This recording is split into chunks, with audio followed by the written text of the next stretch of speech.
Hello, Bristol Bears. Today we're going to be talking about rhythms, and we're going to be talking about just 3 rhythms.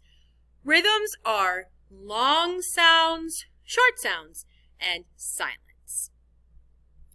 We can have different types of long sounds, different types of short sounds, different types of silences. We're going to talk about 3 rhythms today. The first rhythm is a quarter note. So, repeat after me. Quarter note, 1 sound, 1 beat, ta. To draw a quarter note, do an oval, fill it in, then line up. The oval is called a note head, and that's how you know that the quarter note has 1 sound, because there is 1 note head. Our next rhythm is called eighth notes. Repeat after me. Eighth notes, 2 sounds, 1 beat, T, T. Eighth notes have 2 ovals or 2 note heads, and that's how we know it has 2 sounds. Here's how you draw eighth notes.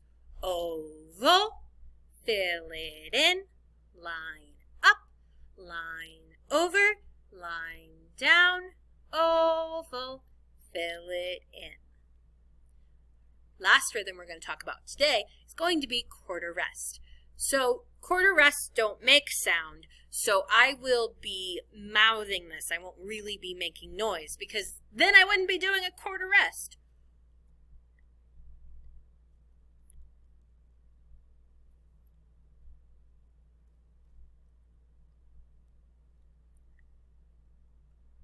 How many note heads are there in a quarter rest? Trick question! There are no note heads in a quarter rest. That's why it has no sounds. To draw a quarter rest, it's not hard, it's ZC. Because all you have to do is draw a Z and then a C connected to it. As you are looking at all of your sing and your say, your move and your play today, think about whether you see any of these rhythms. Do you hear or see a quarter note, eighth notes, a quarter rest? How do you know? Have fun today.